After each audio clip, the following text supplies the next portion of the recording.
नमस्कार, जनादेश में आप सभी का स्वागत है। मैं हूं आपके साथ तारेंद्र। बिहार विधानसभा चुनाव अब अपने अंतिम पड़ाव पर पहुंच गया है।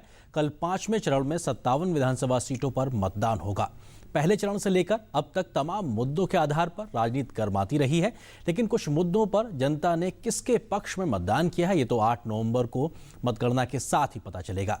लेकिन सीटों के लिहाज से अब तक के सबसे बड़े चरण जो कि कल है में क्या कुछ खास है, क्यों ये चरण महत्वपूर्ण है और कौन से अलग से फैक्टर इस चरण में हो सकते हैं निर्णायक, इस मुद्दे पर आज करेंगे बात। लेकिन शुरुआत इस वक्त की चुनावी हेडलाइंस के साथ। 5वें और अंतिम चरण का मतदान कल 9 जिलों की 57 विधानसभा सीटों पर डाले जाएंगे वोट।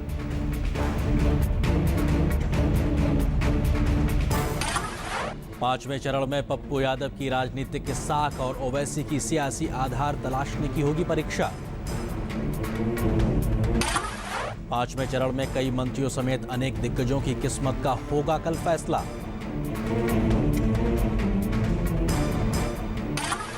और अंतिम चरण के लिए सुरक्षा के कड़े प्रबंध, 2 सीटों पर 3 बजे तक ही पड़ेंगे कल वोट।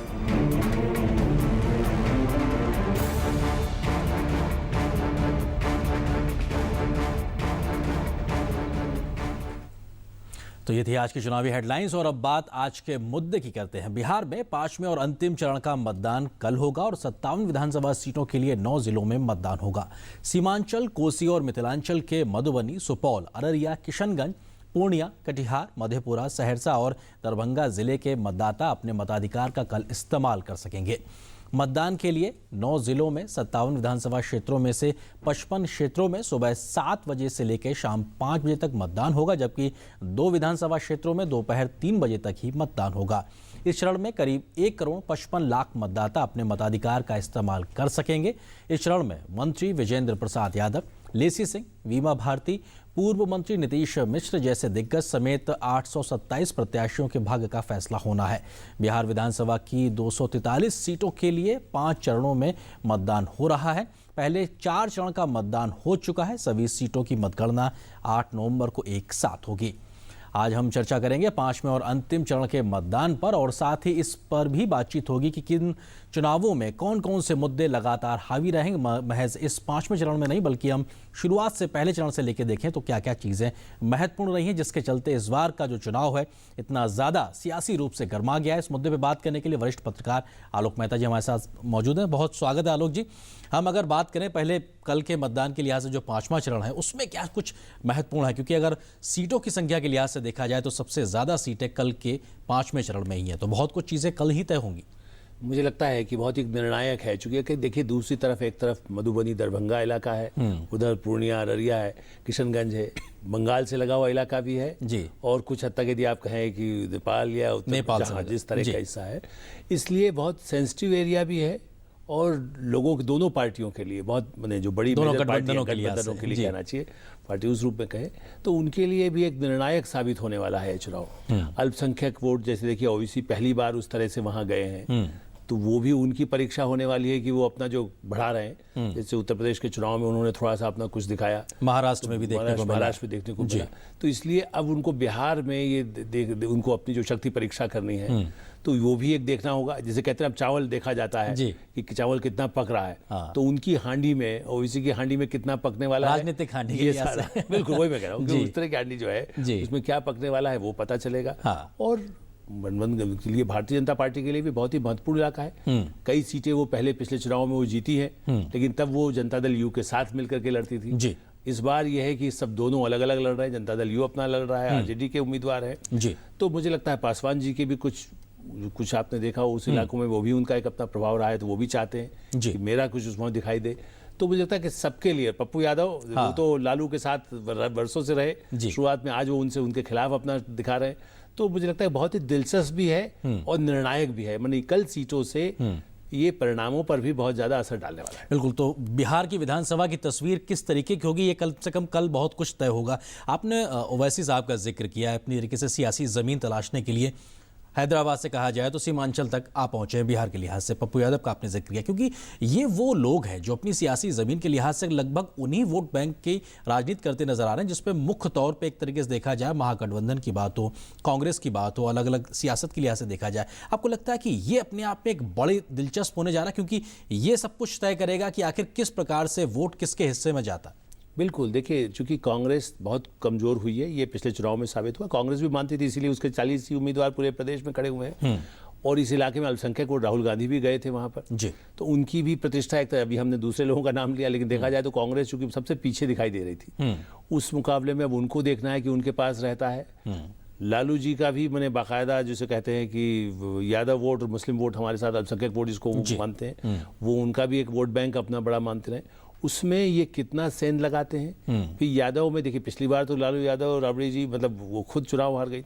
ऐसी स्थिति में क्या पप्पू यादव सचमुच में उनका वो जो विकल्प बन के उभरना चाहते हैं कि यादव नेतृत्व तो मेरे हाथ में होगा, या जिन वोट बैंक को अपना कहते हैं विकास, जबकि वैसे सही बात मैं कहूंगा जी, अभी लोगों के मन में आज भी विकास सबसे बड़ा एजेंडा होता है। जाहिर तौर पर नजर भी आता में क्या हो, मतलब ठीक है अल्पसंख्यक वोट हो, ओबीसी जाकर के उनको भड़काएं या उनको खुश करें, या दूसरे नेता खुश करने की कोशिश करते हैं, लेकिन सबको लगता है कि हमारे बंगाल से लगा हुआ इलाका है। एक अब नाम हम नहीं छोड़ना चाहिए कि ममता बनर्जी ने भी बाकायदा एक तरह से गठबंधन के साथ, महागठबंधन के साथ दे दिया है जी। तो वो भी बंगाल लग चुके, अगले साल उसका चुनाव होना है। तो वो भी ये दिखा रही है, जबकि उनका कोई सीधा उस पर वहां पर कोई भूमिका नहीं रही है जी। हाँ, लेकिन एक साथ खड़े होने के जो प्रतीकात्मक मैसेज जाता है कि आगे के आने वाले राजनीति को भी प्रभावित, जो आपने सवाल उठाया था कि कैसे भविष्य की राजनीति तय करना है, तो ये लोग अपना कितना प्रभाव वहां बढ़ाते हैं, उसका असर भारतीय राजनीति में भी कितना पड़ेगा जी, ये भी कल एक फैसला होने वाला। जी, आपने सीमांचल का जिक्र किया, क्योंकि वहां की बदहाली की बात की जाए या कहा जाए वहां की गरीबी, क्योंकि देश के जिन सबसे पिछड़े हुए इलाकों का जब जिक्र होता है,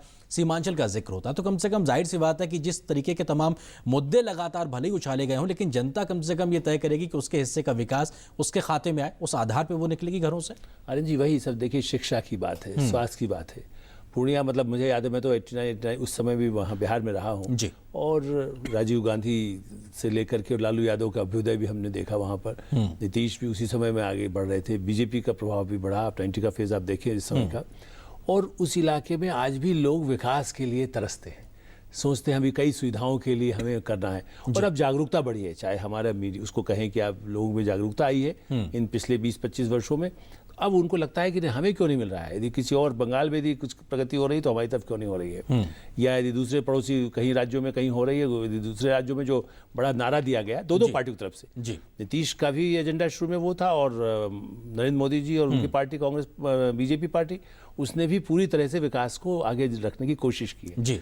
तो ये सीमांचल के लिए भी बहुत महत्वपूर्ण है। इवन मधुबनी दरभंगा में आप देखिए, ये जो मुद्दा भी उठा था, एक लंबा इतिहास रहा है, जो अपर क्लास के लोग हैं उनमें भी गरीबी बड़ी भारी है। ये मधुबनी दरभंगा ऐसा इलाका है जहां उनको पिछड़े और अति पिछड़े या दलित से भी कई स्थिति, जो वहाँ के जिसको आप दूसरी अपर ऊंची जाति के लोग कहते हैं, वो भी उससे प्रभावित रहे हैं, उनकी भी गरीबी की संघर्ष वो करते रहे। तो इसलिए देखा जाए तो उन सब के लिए इच्छा क्या है कि हमारी गरीबी, बेरोजगारी, महंगाई, इन सबसे मुक्ति कौन दिलाता है, ये हमारे लिए सबसे महत्वपूर्ण होगा जी। और अगर हम इस इलाकों की बात करें, आप सीमांचल का जिक्र कर रहे हैं, मतलांचल का, कम से कम हमने ये देखा कि बाहुबलियों के लिहाज से भी इस पूरे इलाके की पहचान रही है।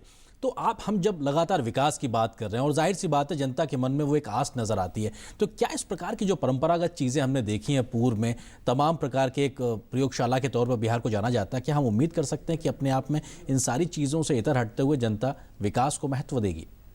देखिए, मुझे तो लगता है, चूंकि सबसे जागरूक प्रदेश भी मैं आज भी, मतलब कुछ हद तक आप देखें कि पूरब के वही क्षेत्र हैं जी। बंगाल रहा है, बिहार में जयप्रकाश जी का आंदोलन कहें, गांधी जी का चंपारण आंदोलन कहें, पूरे आंदोलनों में गांधी जी के काल से बिहार एक बहुत बड़ी ऐसी भूमि रही है जो जागरूकता का केंद्र रहा है। आप देखें, आजादी का आंदोलन में चंपारण से शुरू हुआ है। आज उस तरह से आप देखें तो जिन इलाकों में चुनाव होना है वो आज तक अधिक जागरूक है, और उस जागरूकता के लिए विकास मुद्दा जरूर रहने वाला जी। आप विकास की हम लगातार बात करें, लेकिन इसके इतर भी विकास के मुद्दे को डिरेल करने के लिए तमाम हमने मुद्दे भी देखे हैं कि कुछ तो ज़मीनी होते हैं, कुछ को लगातार कहा जाए हवाई तरीके से उतारा गया, और वो हवाई मुद्दों ने ज़मीन पर कितनी ज़्यादा गर्माहट पैदा की, कम से कम जुबानी जंग के लिहाज से कह सकते हैं। आपको लगता है कि जो सिलसिलेवार पहले चरण से लेकर अभी तक हमने जो जुबानी जंग देखी है, कम से कम वो बहुत तरीके से उसने प्रभावित किया है इस पूरे चुनाव को, या नहीं किया है? देखिए, मुझे लगता है कि काफ़ी उग्र तो हुआ है और लोगों में उत्तेजन, लेकिन मैं ऐसा मानता हूं कि मतदाता उससे कोई बहुत उत्तेजित हो गए हैं, ऐसा नहीं लगता, क्योंकि मतदाता तो अपने डे टू डे जिसको कहते ज़िंदगी उससे जुड़ी हुई है। लेकिन हाँ, कोशिश बहुत हुई है। जो मैं मानता हूं कि ऐसा चुनाव हमने नहीं देखा जो राज्य विधानसभा के चुनाव में इतनी गर्माहट दिखाई दे, मुद्दों को गर्म करने की कोशिश हो, और दोनों पक्षों की तरफ से हुआ, ऐसा नहीं कि एक पक्ष से हुआ हो। बिल्कुल। इस दृष्टि से ये अपने आप में बहुत इसको प्रभावित तो कर रहा है कि लोगों का मूड बनाया। हाँ। इससे आप देखिए, अभी जो चौथा चरण था जी, कितने वोटिंग का परसेंटेज बढ़ा है। हाँ, ऐतिहासिक रूप से बढ़ता नजर आ रहा है। दोनों ने ही अपना तो वोट डाले और अपने अधिकार का उपयोग करें। वो जीतता कौन है ये तो आपको 8 नवंबर को बिल्कुल हम सबको उम्मीद करनी पड़ेगी, इंतजार भी करना पड़ेगा। हमारे साथ इस बीच में वरिष्ठ पत्रकार ज्ञानेंद्र वर्तेजा जी जुड़ गए हैं। ज्ञानेंद्र जी, स्वागत है आपका। लेकिन हम लगातार बात कर रहे हैं आलोक जी के साथ में भी, कल का जो चरण है वो 5वां अंतिम पड़ाव है अपने आप में, लेकिन 57 सीटों के लिहाज से सबसे ज्यादा महत्वपूर्ण, क्योंकि डिसाइसिव तरीके से देखा जाए, हालांकि भले ही दोनों गठबंधन बात कर रहे हैं कि साहब चौथे चरण में ही उनको जीत हासिल हो गई, लेकिन कह नहीं सकते कि 5वां चरण कितना महत्वपूर्ण है। 5वां चरण महत्वपूर्ण तो निश्चित तौर पर है। 57 सीटें अगर कोई भी पक्ष एक तरफा छोड़ देता है या कमजोर रह जाता है तो उसका असर बाकी बहुत ज़्यादा सीटें नहीं है बिहार में, 250 से नीचे, तो उस हिसाब से महत्वपूर्ण है। निश्चित तौर पर निर्णायक है या नहीं ये कहना थोड़ा सा मुश्किल है, क्योंकि जैसे अभी आप बात कर रहे थे कि पोलिंग परसेंटेज लगातार चारों चरणों में बिहार के लिए अनप्रेसिडेंटेड रहा, और जो सोफोलॉजिकल स्टडीज़ हमारे सामने हैं उनसे लक्षण यही मिलता है कि इतना ज़्यादा पोलिंग परसेंटेज रहना, वो इसका अर्थ है कि अंडरकरेंट में कहीं ना कहीं जनता बहुत उत्साह में आके वोट डाल रही है, और उसको पता है, हाँ उसको पता, वो बिहार के स्वभाव में भी नहीं है। आधा कचरा वोट डालना बिहार के स्वभाव में नहीं है, वो एक तरफ ही वोट डालता, वो हिंदी बेल्ट का वास्तविक हुक वही है।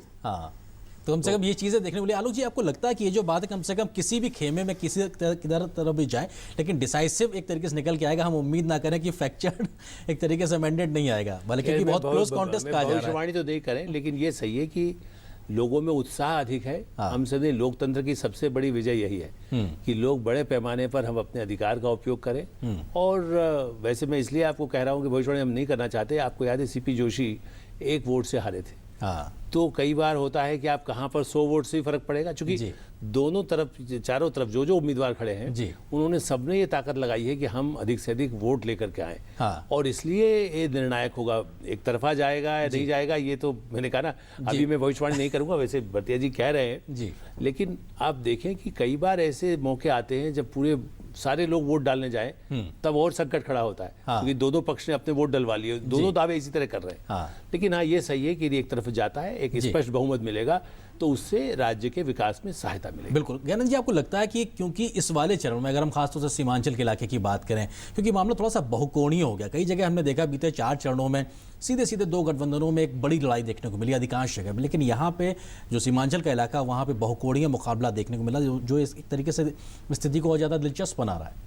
देखिए, निश्चित तौर पर जैसी समाचार मिले हैं उसके हिसाब से सीमांचल में ये जो 5वें चरण का चुनाव है, इसमें निश्चित तौर पर 2 से ज़्यादा कोण हैं, और वो चुनाव दिलचस्प भी हो रहा है, और जाहिर तौर पर ये एक बड़ा फैक्टर होगा इस चुनाव में। जी, आपको लगता है कि ये जो सारी चीज़ें, कम से कम ये अपने आप को 5वां चरण जो है बाकी अन्य चरणों से पूरी तरीके से इसको अलग तरीके से ही देखना चाहिए, इसका मूल्यांकन भी अलग तरीके से होना चाहिए, क्या एक नई अलग चीज़ है? देखिए, जैसा अभी आलोक जी ने कहा, ठीक है, मैं उससे सहमत हूँ।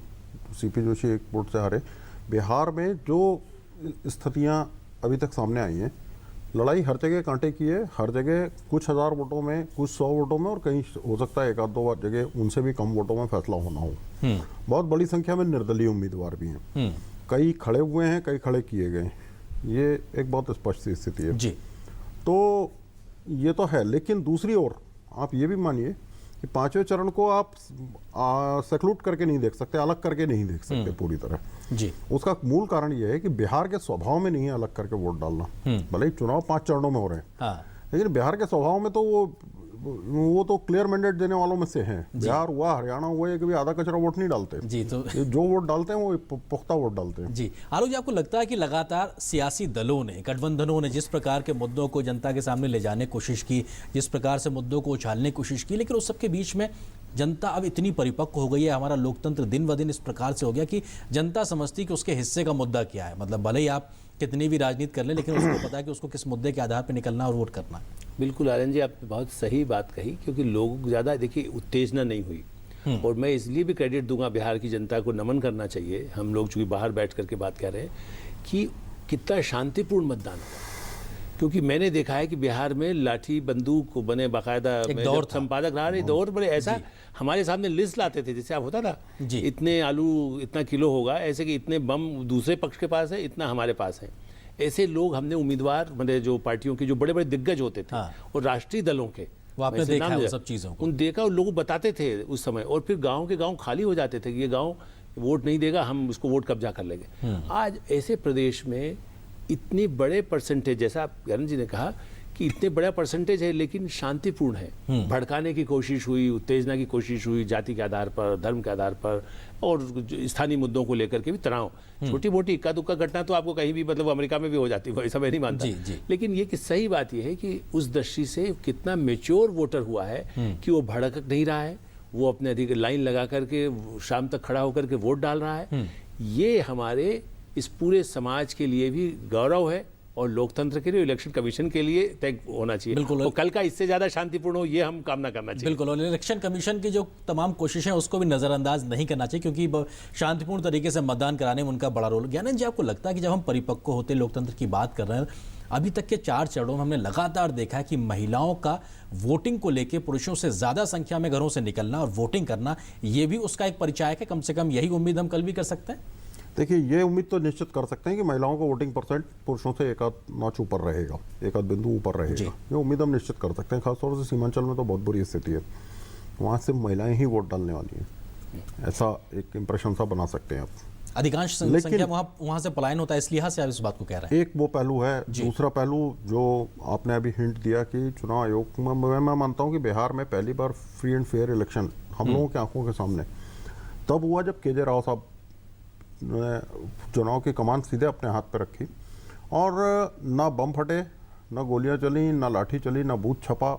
जो बूथ छपने के फोटो बड़े आम देखे जाते थे, जैसे नकल के फोटो आए थे उस तरह बूथ छपने के आते थे, वो सब ना होने का एक रिफ्लेक्शन चुनाव परिणामों पे भी नजर आया था।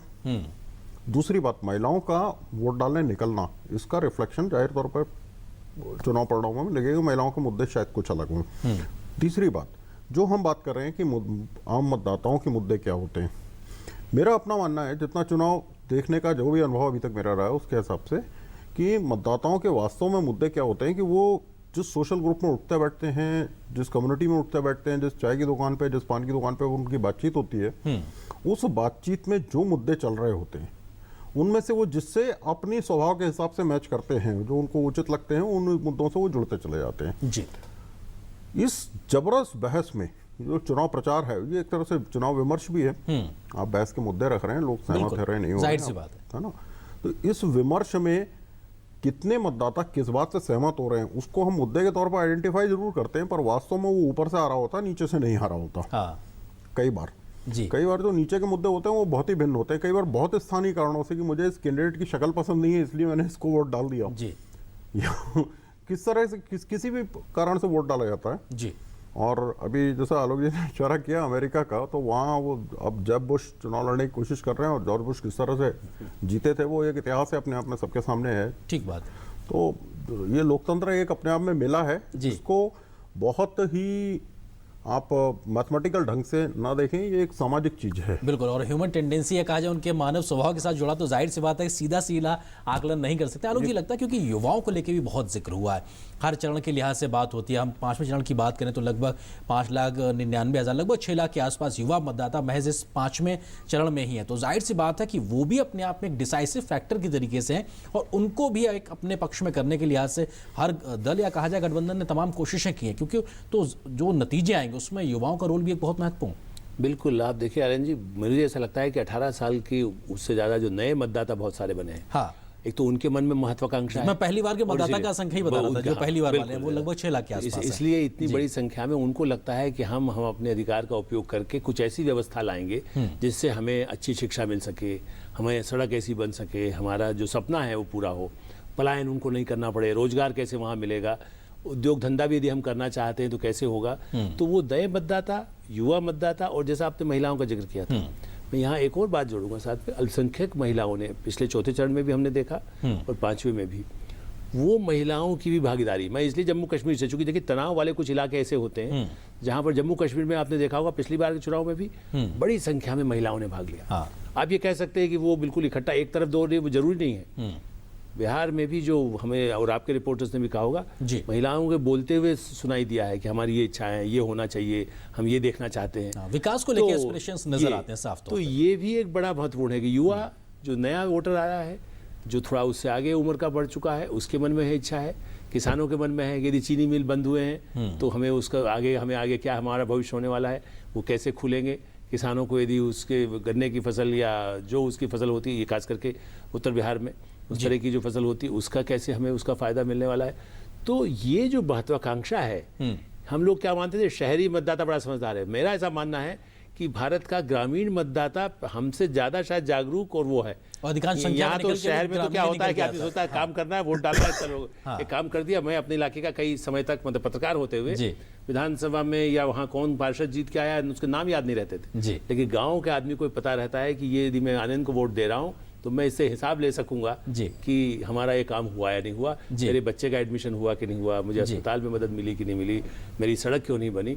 ये एक बहुत बड़ा मुद्दा है जो युवाओं के बीच में बहुत रहने वाला है। कहने जी एक बात इस पे भी जिक्र काफी चर्चा होती नजर आती है कि साहब हम बिहार की राजनीति को एक परंपरागत तरीके के या कहा जाए उस सांचे में बांट के ही देखते हैं कि साहब पूर्व में ऐसा होता आया है तो हम उम्मीद कर सकते हैं कि इस बार भी ऐसा ही होगा। एक तरीके से ट्रेडिशनल वोटिंग का जो मैं जिक्र कर रहा हूँ, क्या हम ये उस बिहार के मतदाता के साथ में ज्यादती करते नजर आ रहे हैं जब हम उसको उस खांचे में सीमित कर लेते हैं? क्योंकि कई ऐसी स्थापित परिभाषाओं को हमने बीते तमाम चुनाव में टूटते देखा, चाहे हम 2005, 10, 2014 की बात कर सकते हैं। बिल्कुल ठीक कह रहे हैं। मेरा अपना मानना है कि कम से कम पिछले 15 साल से बिहार की राजनीतिक परिभाषाएं पूरी तरह बदल गई हैं। बिहार राष्ट्रीय मुद्दों पे भी सोचता है, बिहार स्थानीय मुद्दों पे भी सोचता है। बिहार उस तरह से, ठीक है वहाँ कृषि बहुत महत्वपूर्ण है, 80% लोग वहाँ पे कृषि पर निर्भर है, इंडस्ट्री ना के बराबर है और बाकी चीज़ें तो और भी गई बीती हैं। सारी बातें अपने स्थान पर हैं। ये भी अपने स्थान पर है कि बहुत सारे लोग वहाँ से माइग्रेट कर चुके हैं, तो थिंकिंग और फाइटिंग कैपेसिटी जो है वो, समाज की रेजिलियंस जो है वो काफ़ी कम हो चुकी है। सब कुछ सही है, लेकिन बिहार अब उस तरह से राजनीति की लेबोरेटरी नहीं रह गया है कि वहाँ कुछ ना कुछ प्रयोग होता रहेगा, वो ये करो और वो करो, कुछ नहीं, ऐसा नहीं है। वो पूरी तरह नेशनल स्ट्रीम के साथ ताल मिला के चलता है, नेशनल विषयों पर बात करता है, स्थानीय विषयों पे भी बात करता है और उन दोनों के बीच में तालमेल देखता है। दूसरा कारण, बिहार जिस कारण अलग से लेबोरेटरी बना था उसमें बहुत बड़ी भूमिका बाहुबल की थी। वो फैक्टर आप मान के चलिए कि अब नष्ट हो चुका। वो काफी पहले शायद नष्ट हो चुका। वो उसके नष्ट होते ही राजनीति की डेफिनेशंस वहां पे बदलना शुरू हुई, जी है ना। अब विकास की बात सेंसिबली सुनी जाती है, वरना एक समय था कि लोग, एक बड़े नेता का ये कहना था कि हम कोई डेवलपमेंट के नाम पे चुनाव नहीं लड़ रहे हैं, हम इस मुद्दे पे चुनाव लड़ रहे हैं, तो हमें विकास की बात नहीं करनी है जी। वो जमाने लद गए। अब आपको बताना पड़ेगा कि बिजली कहाँ है, सड़क कहाँ है, पानी कहाँ है, कहाँ से लाओगे, क्या करोगे, क्या नहीं करोगे, आपका क्या विजन है, नहीं है।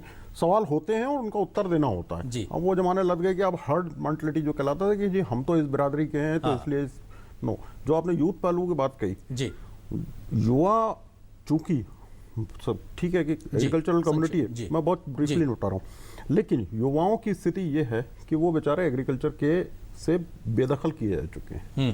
जो छोटी हो गई है, किसान उसके पास काम नहीं है, ना गांव में काम है, ना शहर में काम है, उसके एस्पिरेशंस नहीं, उसकी मजबूरियां दूसरी हैं। बिल्कुल सही बात है, उसको समझना पड़ेगा। वो आपके लेबोरेटरी सिद्धांतों पे नहीं सोचेगा कि ये इस बिरादरी का, वो इस बिरादरी का, वो मेरे ख्याल से नहीं सोच सकता, क्योंकि उसका पेट उसको सोचने की इजाजत नहीं देता। उसको पता है सबका हित कहाँ है, मेरा हित बिल्कुल जाहिर। आलोक जी, आपको लगता है कि एक आखिरी जवाब में कि अब वो दौर आ गया जहां पे साहब राजनीतिक रूप से या कहा जाए सरकारों को भी अब हिसाब किताब देना पड़े, कम से कम उस दौर की ओर बिहार भी बढ़ता नजर आ रहा है, वो हिसाब मांगेगा, उस आधार पे वोट करेगा? बिल्कुल, मुझे ऐसा लगता है कि बाकायदा जैसे होता है ना, आप बैलेंस शीट बनती है जी, वो इस तरह से नेताओं की भी बैलेंस शीट, पार्टियों की भी बैलेंस शीट कि भाई आपने हमें काम किया, वायदा जो किया था वो पूरा कर रहे कि नहीं कर रहे। वो लोग जब आप पहले घोषणा पत्र जारी होते थे और खाली वो पता चलता था, उसके बाद किसी ने 5 साल बाद ही पढ़ा, लेकिन अब वो नहीं है। अब वो बेसिक चीज़ों के बारे में, और जैसा अभी प्रतिनिधि ने कहा, उन सब के लिए हिसाब भी मांगना चाहता है और अभी से सुनिश्चित करना चाहता है कि आप हमें क्या देने वाले हैं, और हमारे पूरे इलाके के लिए। ठीक बात। एक व्यक्तिगत स्वार्थ इसमें नहीं है, इसमें खुद का स्वार्थ, मतलब हर एक का हित, समग्र विकास के लिए, सबके समग्र विकास के लिए बात करना चाहता है। जो उसको लगता है कि मेरे पास में, मेरे साथ में जो मेरा भाई है, मेरा पड़ोसी है, उसके साथ भी उसको भी यदि सुख सुविधा होगी तो मेरे लिए भी अच्छा सुख होगा। ये एक बड़ी सामाजिक चेतना बड़े पैमाने पर आई है। बिल्कुल, और जाहिर सी बात है देश दुनिया में हो रहे विकास को हर कोई देख रहा है, उसमें बिहार भी अछूता नहीं कम से कम देख सकने के लिहाज से, तो उसको भी ये उम्मीद बनती है कि हमारे हिस्से का विकास हमको मिलना चाहिए। बहुत शुक्रिया आप दोनों मेहमानों को हमारे साथ इस चर्चा में शामिल होने के लिए। फिलहाल एक छोटे से ब्रेक के लिए रुकते हैं, लेकिन ब्रेक के उस पार जनादेश जारी रहेगा। आ गया है नया 40 हॉर्स पावर खेती का बॉस महिंद्रा 415 DI। 158 NM का सर्वश्रेष्ठ टॉर्क और जबरदस्त पावर। इंजन जो दे शानदार माइलेज, खेती के लिए खास गियर स्पीड्स और 1500 किलो की लिफ्ट कैपेसिटी। खेती का बॉस महिंद्रा 415 DI। सरिता जी, इन दिनों आप अपने खान पान का ध्यान तो रखती हैं ना? अरे ये क्या, भोजन में साधारण नमक? आयोडीन युक्त नमक का इस्तेमाल करें। आपके शरीर में आयोडीन की कमी से आपका शिशु शारीरिक और मानसिक रूप से कमजोर हो सकता है। आयोडीन नमक इन सारी परेशानियों से आपको बचा सकता है। ये नमक बाजार में आसानी से उपलब्ध है। बच्चों को हंसता खेलता बचपन दें, अपनी संतान का भविष्य संवारें। सवारी जिंदगी चुटकी भर नमक, आयोडीन नमक। और जनादेश में अब देखते हैं दिन भर की चुनावी हलचल चुनावी एक्सप्रेस में।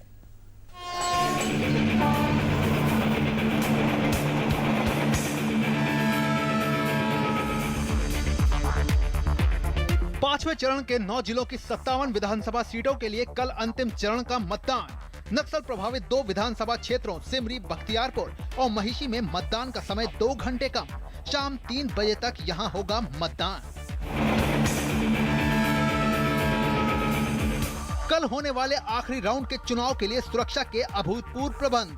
नेपाल, बांग्लादेश और पड़ोसी राज्य पश्चिम बंगाल की सीमा को किया गया सील। जल, थल और वायु मार्ग से चप्पे चप्पे पर रखी जाएगी पैनी नजर।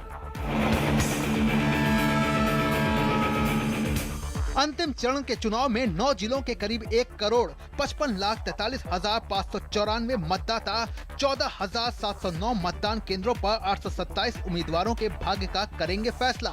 81,84,948 पुरुष तो 73,51,277 महिला मतदाता। 8 नवंबर को होगी मतगणना। अंतिम चरण के मतदान के दिन हालात काबू में रखने के लिए चुनाव आयोग ने सभी राजनीतिक दलों के अखबारों में विज्ञापन देने पर लगाई रोक। कल के आखिरी चरण के चुनाव में 58 महिला उम्मीदवार मैदान में। इस बार के चुनाव में महिला मतदाताओं ने दिखाया है जबरदस्त उत्साह। गुरुवार को होने वाले आखिरी दौर के मतदान में 827 उम्मीदवारों में से 254 दागी। कमोवेश सभी पार्टियों ने दिए हैं दागियों को टिकट। फाइनल राउंड के चुनाव में 827 में से 133 उम्मीदवार करोड़पति।